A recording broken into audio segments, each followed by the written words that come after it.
Hello, hello, welcome, please come in. It's time to resume our Thief and Ninja journeys through an assortment of Final Fantasies, and we resume that journey in Final Fantasy III.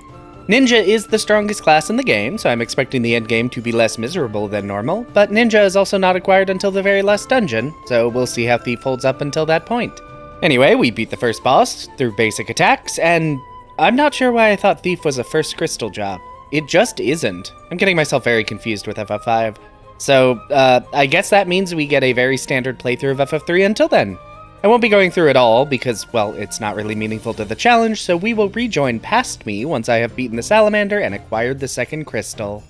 And there we go! Salamander is dead and the Thief class has been unlocked. I do need to take a brief boat trip to a town to get healed up after the Salamander fight, but then I can switch everyone over to Thieves.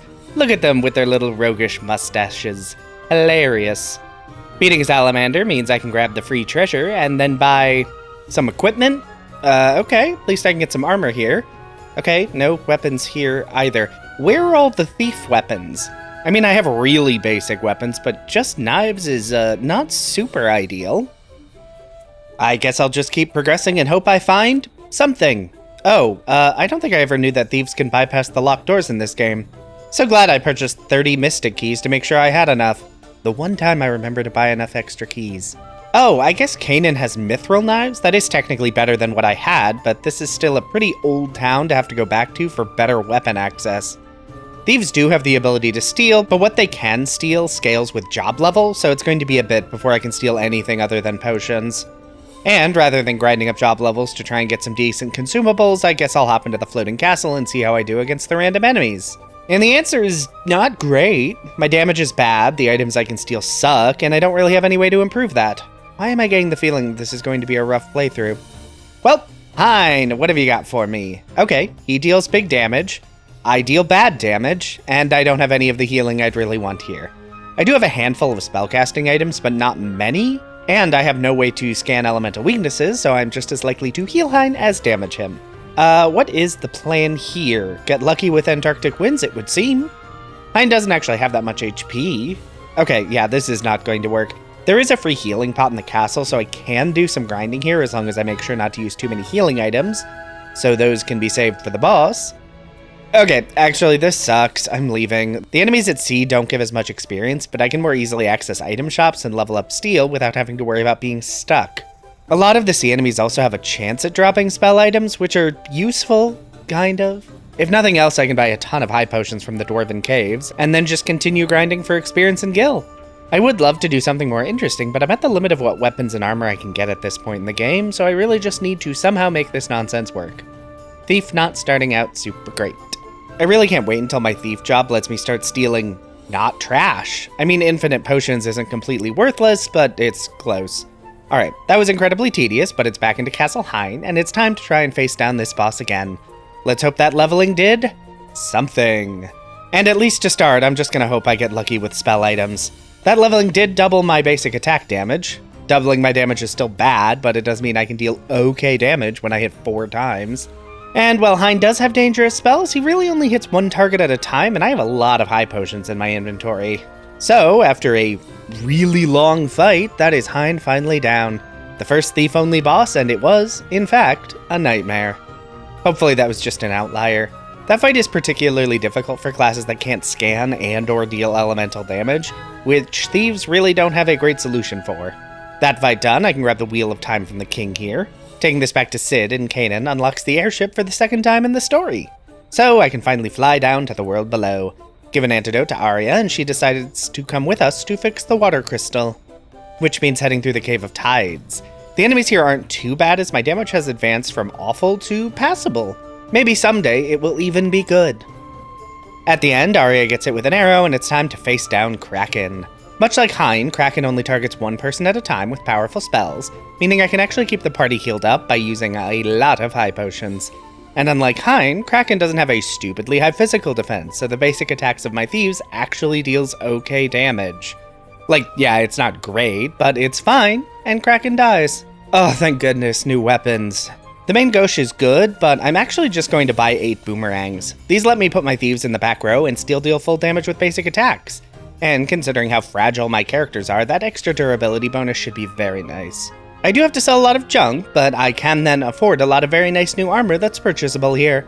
This town is my new favorite town, which is funny because I think it has been completely worthless in every other run. Talking to this old man unlocks the path to the city sewers, which have nothing but a very easy mandatory fight against some goblins. And that is some actually decent damage. At the bottom of the sewers, I can grab the leathergrass shoes from this old woman, which lets me reach the next destination on my list, the Gold Manor. The boss here is Goldor, who is very resistant to magic, which obviously doesn't matter. His physical defenses are much lower, and I can just spam boomerang attacks to very easily bring him down. Alright, that was really easy. Who knew that Thieves finally having decent equipment would make things progress more smoothly? That frees up the airship, so it's time to do some running about.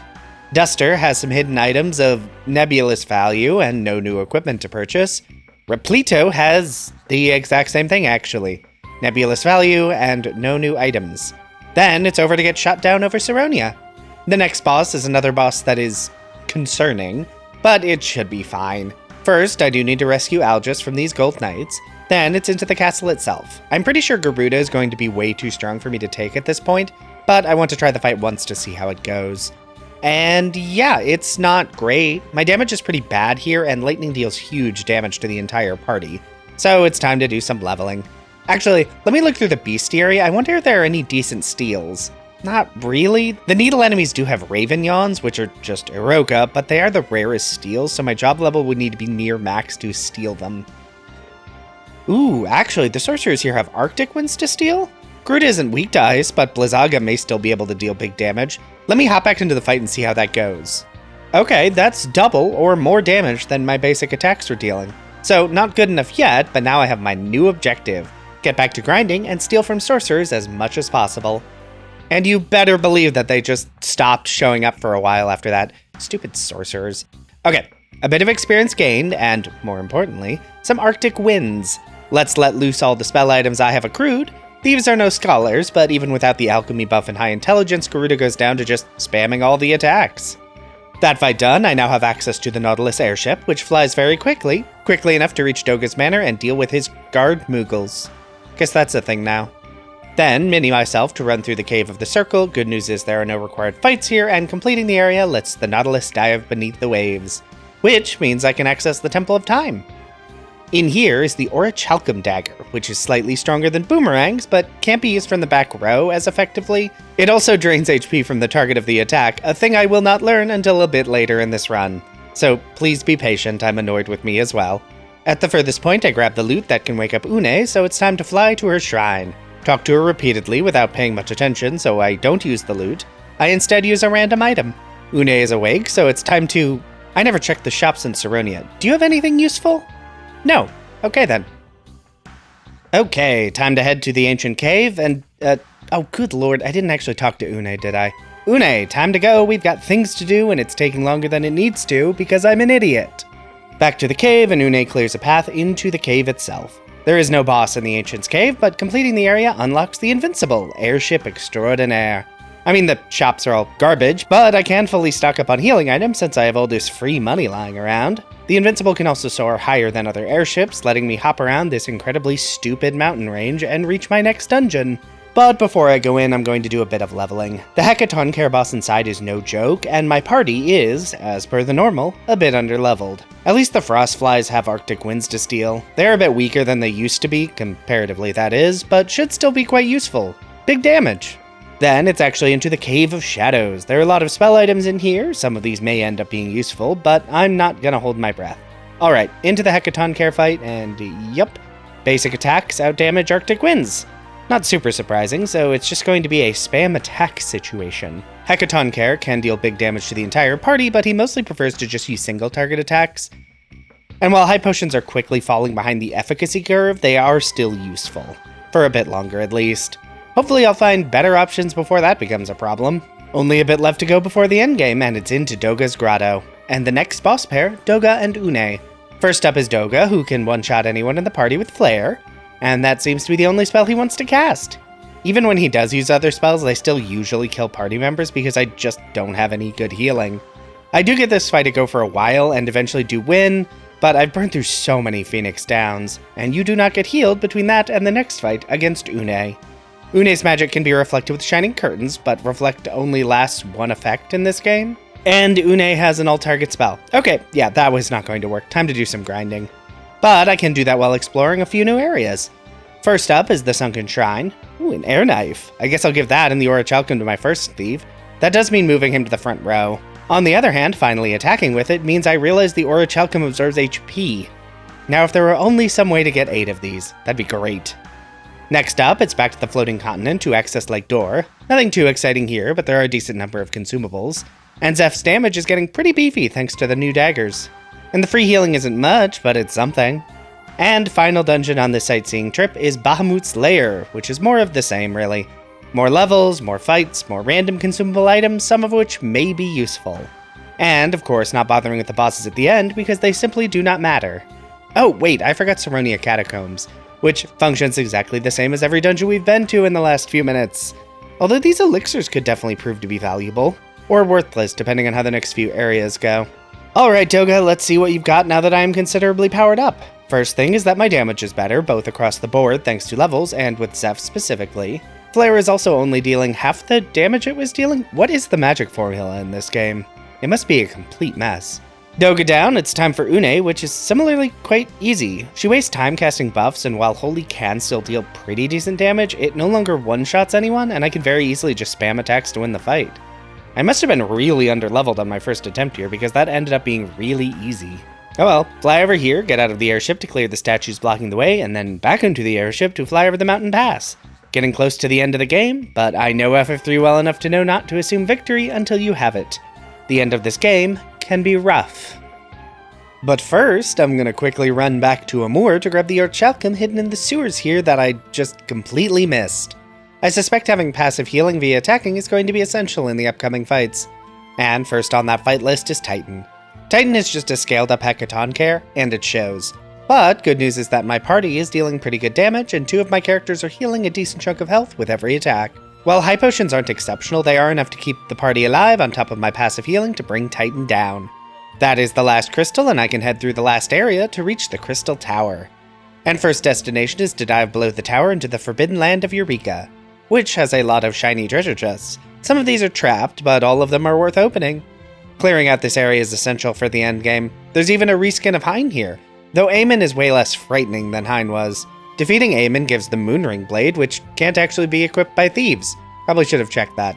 The final area has healing springs and equipment I can't use, so it's time to talk to this staff to face down the next boss on the list, Scylla.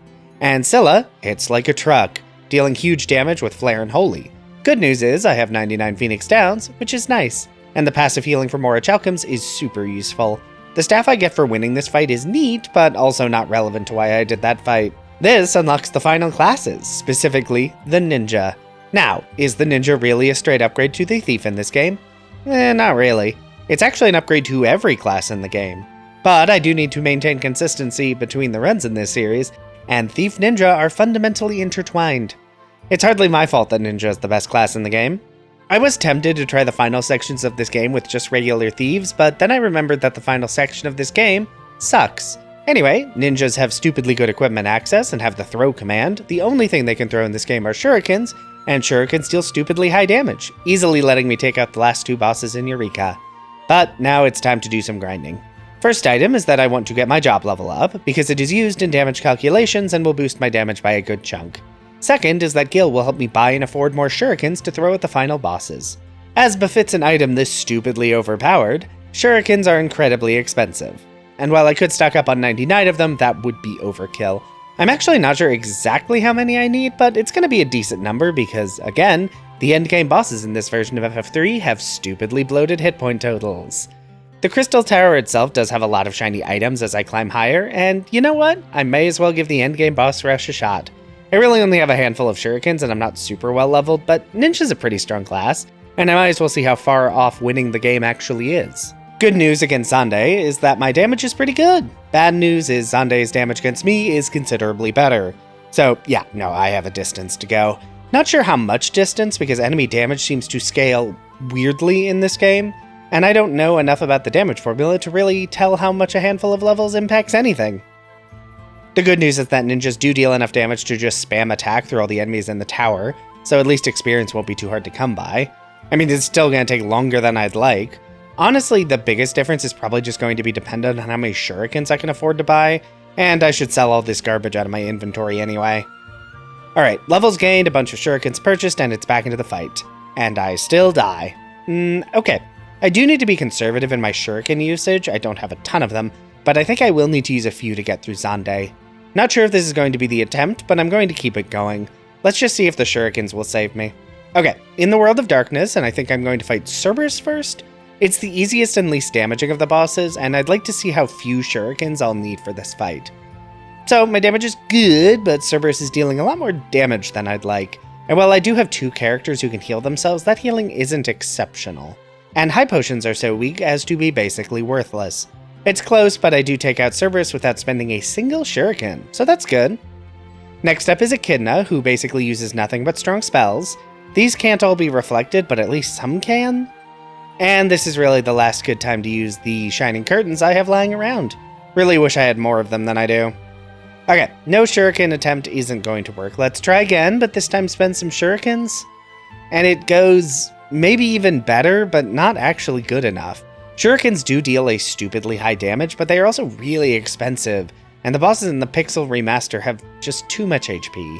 Okay, let's pivot and fight the two-headed dragon. This boss deals, frankly, more damage than it should, so there is no chance of going toe-to-toe with it. So, once it dies, I'll know how many shurikens it takes, so I'll know how many shurikens I have left. Realistically, I should probably reset to before the World of Darkness, but I really don't want to have to repeat all the stuff I've already done. I guess I can do some grinding here. I will never understand what made Square decide it was a good game design to make you fight 6 bosses in a row without being able to leave the dungeon or even save in the original. It is a baffling design decision. Okay, some grinding done, let's see how Ahriman feels to fight. Bad. Good to know. Guess I'll do some more grinding. This is probably a waste of time, isn't it?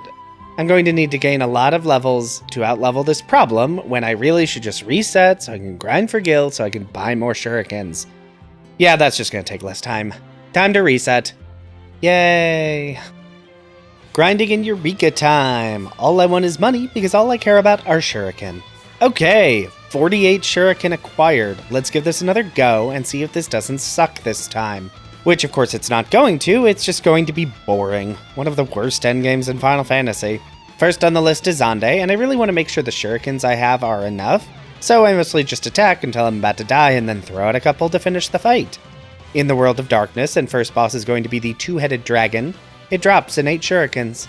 Next up is Cerberus. Like with Xande, I'd prefer to be absolutely sure I don't have to repeat any grinding, so I spend the fight doing basic attacks to try and be sure that I have enough shuriken for all the bosses. This is almost certainly overkill, but when a mistake would cost me 30 minutes to an hour of wasted time, I'll be cautious. Next up is Echidna, who is obnoxious and gets a bunch of shurikens to the face. I definitely saved enough between Xande and Cerberus so I can throw them at will. Then it's the last of these bosses, Ahriman, who also hits like a truck with big magic, so I throw a bunch of shurikens at it until it dies. Which means it's final boss time. Cloud of Darkness basically only has one attack that hits my entire team for decent damage. Which means I can't afford to do anything other than throw shurikens, even if I wanted to, which I don't. And while particle beams get my HP pretty low, it's not low enough to stop the barrage of shurikens from ending the fight. And that was Final Fantasy III, beaten with only thieves and ninjas. And that was pretty fun, for the most part. The thief section was a bit flat, but once I got some decent equipment and stole some spellcasting items, it was pretty fun for the most part. And then the endgame was the endgame. I did want to shout out that I do have a Patreon, linked in the description. I spend a lot of time making these videos. So, if you enjoyed the video, want to support the channel, and are financially stable enough to do so, that exists. No pressure though, this channel is free to enjoy for everyone, and will remain that way. For now, if you liked this video, be sure to hit the like button. If you'd like to see more of this, feel free to subscribe. Hey, maybe leave a comment if you have something you'd like to say.